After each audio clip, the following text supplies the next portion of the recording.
claro que diante de tudo isso, o movimento O Sul é o meu país começa a ganhar força.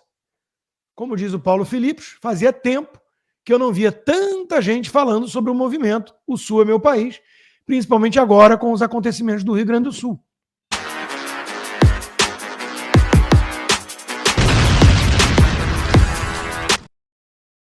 Opa, eu sei que você não aguenta mais ouvir, eu pedi para você fazer o triplo C, curtir, comentar e compartilhar, mas eu peço porque 4 entre cada 10 pessoas sequer estão inscritas no canal e a maioria não ativa as notificações e nem curte o vídeo e isso prejudica o nosso algoritmo.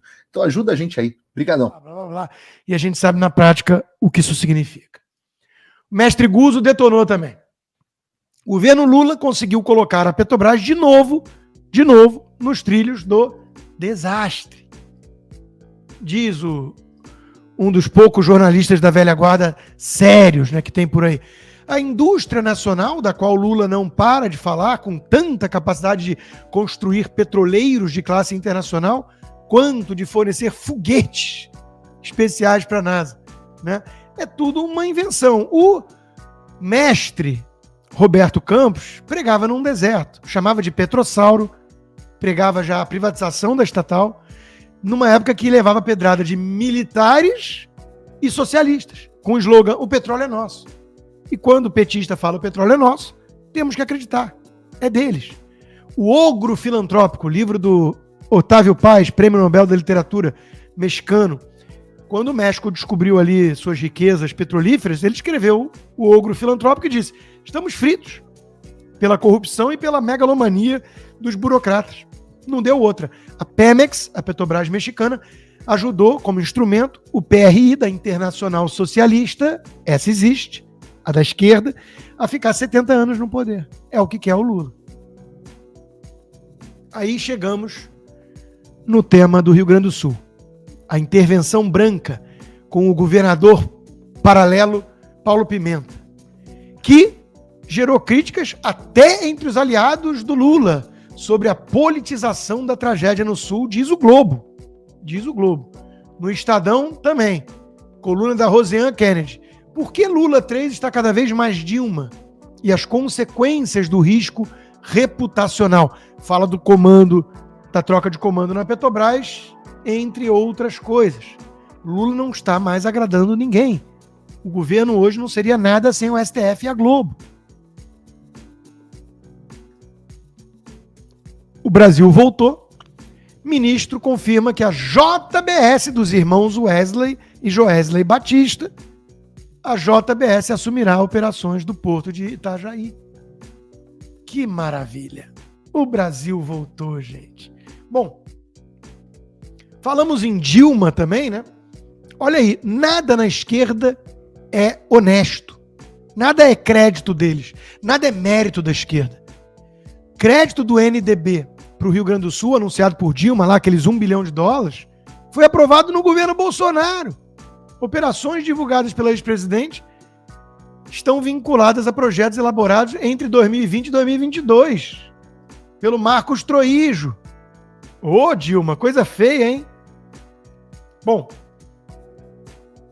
Leonardo Coutinho, um dos poucos jornalistas sérios que ainda existe, por isso não gosta que lembre que ele é jornalista, já me pediu, não me chame de jornalista. Esse textão dele é muito importante. Como seria se fosse o Bolsonaro no poder hoje? Ou como seria na pandemia se fosse o Lula? A gente pode apenas imaginar, né? E ficar assustado. Fico com a impressão de que se o presidente fosse Bolsonaro, as ações do Estado não seriam muito distintas das empregadas hoje. Seriam muito mais eficientes, cá entre nós. Paulo Guedes, então, nem se fala. A diferença seria como o país estaria diante da tragédia, que me parece ainda subdimensionada para quem vive fora do Rio Grande do Sul. Não me lembro de ter visto um corpo ou sequer um sepultamento. Bolsonaro, o genocida, estaria sendo esquartejado no noticiário, recebendo a sentença de culpa por cada um dos cadáveres que seriam expostos no Fantástico e por aí vai. Eduardo Leite, hoje achincalhado, provavelmente teria sido alçado ao posto de herói para poder fazer um contraponto ao genocida. O homem que preenche a lacuna da incompetência de Brasília. Os militares estariam sendo linchados e ridicularizados provavelmente do mesmo jeito, mas no caso pela patota da esquerda e pela imprensa. O STF estaria assumindo funções executivas. O Barroso tenta, né? O legislativo falando em impeachment. O Brasil é assim, de tempos em tempos trocam um sinal, mas segue sendo o Brasil. E aí, botamos lá no Sul um governador na mão grande, na canetada, com o tal do Ministério Extraordinário de Recuperação de Desastres e Alagamentos. Pimenta, porque pimenta no sul dos outros é refresco.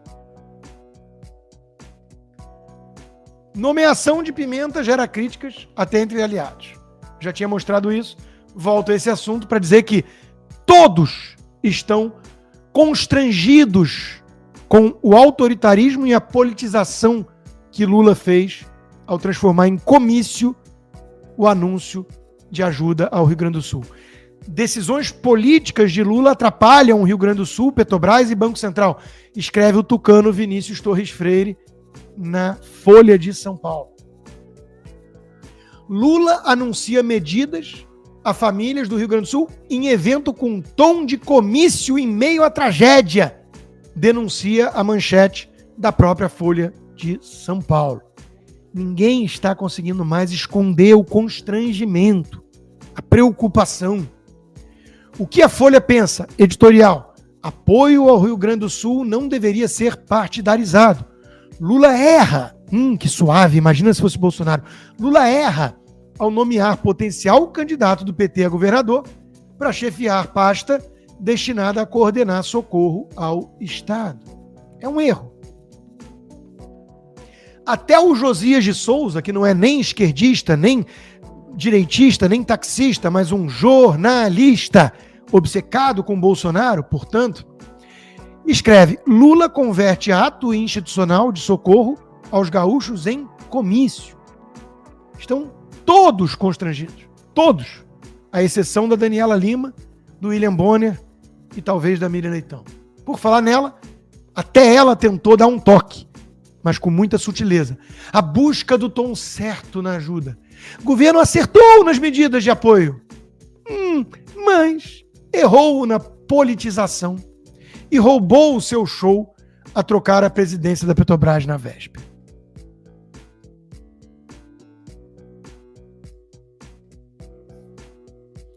Detalhe de como anda o clima na Globo, né? Que virou mesmo Lula News. André Assad chegou a soltar um acho que a gente ainda tem o direito à opinião, quando estava justamente querendo criticar a escolha de Pimenta para ser uma autoridade federal numa intervenção branca no Rio Grande do Sul. Acho que a gente ainda tem direito à opinião. É uma boa questão que você traz, André Assad. Será que tem?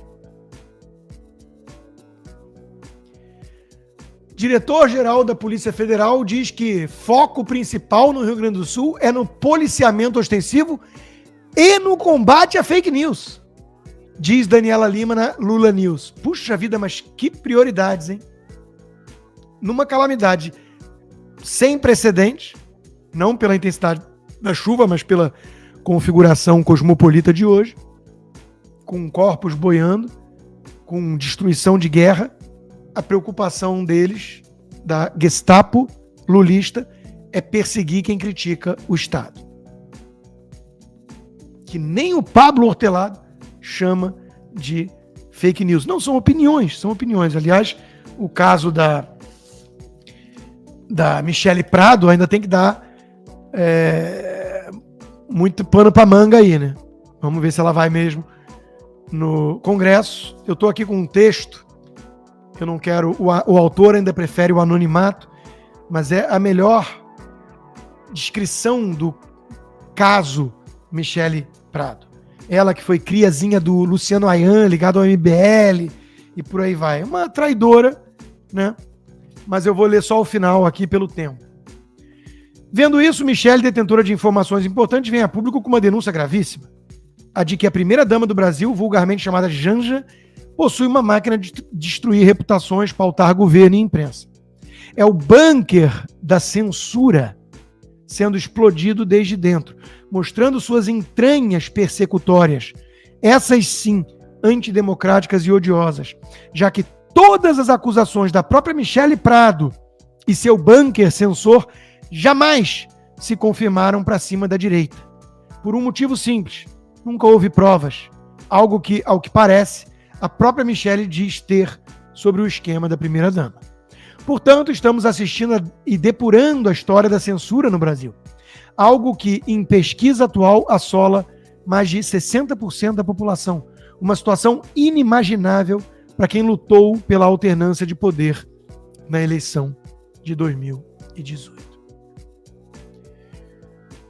E aí vai lá o próprio governador do B, Paulo Pimenta, e diz: a gente não sabe nem para que lado se mexer. Eu estou mais ou menos assim no momento. Cada hora aparece um problema novo na área. É o resultado, como diz Leandro Ruschel, de indicar um ministro de propaganda para uma tarefa dificílima de gerir uma crise como essas. Em ditado popular, está mais perdido que cego em tiroteio. Tão perdido que durante a fala do chefinho ficava mexendo no telefone e tomou pito da Janja, a Evita Peron do Brasil, aquela que está sendo moldada para substituir Lula, para governar junto com ele.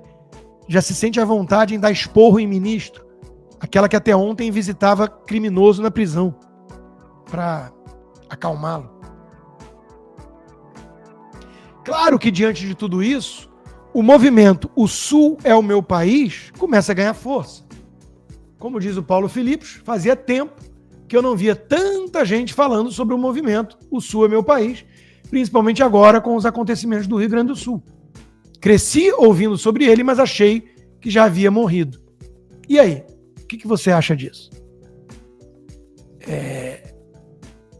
A secessão era algo previsto na Constituição americana. É algo previsto.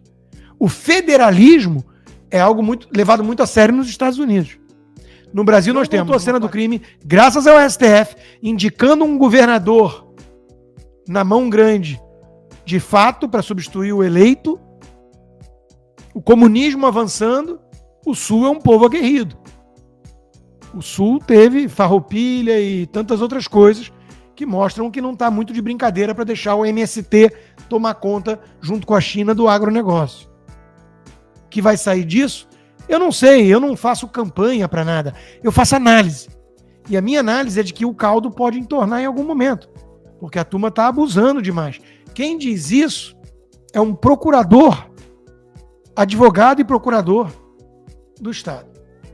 Eu sou Rodinei Candeia e estou aqui em Passo Fundo, Rio Grande do Sul, falando sobre a caravana do presidente Lula. Ele começou a sua caravana por Bagé, passou por Santana do Livramento e hoje está em São Borja, palco de muitos protestos, protestos de produtores, protestos das pessoas da sociedade civil. O presidente disse que esses protestos são de fazendeiros que gostam só de financiamentos públicos. O que ele não entendeu é que é melhor dar financiamento para os produtores, para quem trabalha, do que dar financiamento para governos corruptos, para empresas vinculadas ao governo, ou para financiar regimes socialistas como o da Venezuela, como em Cuba, como da Bolívia. Os protestos são do Brasil que trabalha contra quem rouba do Brasil. Não por acaso essa caravana do Lula tem acontecido nas universidades federais, que foram um modelo criado por Hugo Chávez e Fidel Castro lá na Isla La Juventud para divulgar o pensamento socialista na América Latina. Por isso ele é tão bem recebido por esses reitores. Nós demoraremos décadas para desfazer o que o PT fez no Brasil, desmontar essa máquina ideológica. O Rio Grande do Sul, para que todos entendam, é um lugar de fronteira onde o povo foi forjado nas guerras. Aqui nós tivemos a Revolução Farroupilha, que lutou pela liberdade do Rio Grande do Sul e do povo. Durante 10 anos fomos um país. Depois, o povo gaúcho foi chamado a lutar pelo Brasil e pela liberdade contra o tirano do Paraguai, e nós fomos ao Paraguai. E depois, nós, por ideias políticas, fizemos a Revolução Federalista, onde brigamos irmãos contra irmãos. E aqui em Passo Fundo houve a maior batalha de todas, a Batalha do Pulador, onde mais de 1000 gaúchos morreram em luta fratricida. E ele continua mostrando, né, o desejo, o anseio por independência desse povo aguerrido. É verdade, já me lembraram lá no chat do Locals, né? É verdade que os gaúchos também nos deram o que há de pior no petismo. O bigodudo Olívio Dutra e companhia, Tasso Genro, Luciana Genro, o Brizola, né? Pelo amor de Deus, não exportem mais políticos para o Rio de Janeiro, destruir. Mas estão mostrando agora, né, que são um povo trabalhador e que não estão dispostos a ficar sob essa intervenção branda, branca, não branda, né, porque não é branda, do governo federal, que levou na mão grande lá o governo para si, né? Isso é grave. O plano deles já está em prática, escreveu o Dom, né? Tá lá, transformar o Sul no primeiro grande exemplo do seu modelo comunista e se vingar no Sul, de novo, que tem um povo aguerrido, que tem agronegócio, que tem muito liberal. Se vingar no Sul, aí o resto é moleza, né? Aí o resto é moleza. Então, todo cuidado é pouco. Enquanto isso, com o Rio Grande do Sul em crise, o Lula envia texto ao Congresso para elevar o salário dos companheiros do Supremo, cada um com suas prioridades. A Venezuela diz que quer retirar o convite para a União Europeia para observar as eleições, porque, afinal de contas, tem muita democracia lá, mas não vai poder disputar nenhum concorrente do Maduro, e para que observar, né? Então, deixa quieto. Soberania nacional, né, dos venezuelanos, como diria Lula. Lula, aliás, que dá as costas ao clube das democracias. Puxa, descobriram isso agora na mídia, né? A entrada na OCDE, o Fórum das Nações com os melhores índices de liberdade e prosperidade que o Paulo Guedes vinha costurando, traria ganhos econômicos e geopolíticos para o Brasil. Mas o PT não quer. E vocês todos fizeram o L. E, na melhor das hipóteses, foram isentões e fizeram falsa equivalência entre Lula e Paulo Guedes, né? Eu tinha mencionado o Guzzo mais cedo, né? O Guzzo foi condenado à prisão, que depois foi convertido em multa, ainda cabe recurso, por falar: amigos de Lula atacavam o erário com a voracidade de um cardume de piranha. Ou seja, no Brasil, quem mente vira presidente. Quem fala a verdade se dá mal. Detalhe para o trecho da decisão. Na sentença, a juíza afirma que a liberdade de expressão garantida na Constituição não é um direito absoluto e blá blá blá. É sempre a mesma ladainha. O que está ficando claro é: criticar o país vai ser crime no Brasil já já. Está quase lá. Mas não vamos falar que é comunismo, não. Porque o Barroso não gosta e o Alexandre de Moraes menos ainda. E a turma da Globo dá risinho de deboche, que, como sabia Olavo de Carvalho, é argumento. Vá lá, inscreva-se, se possível, torne-se um apoiador. É baratinho, gente. No meu caso, se você fizer um pacote anual, dá um lanche de McDonald's por mês. $6 por mês e você viabiliza o meu trabalho. Então peço que se torne um apoiador do Locals. Inscreva-se, a inscrição é gratuita. Já são 36 mil membros e agora com o aplicativo em português.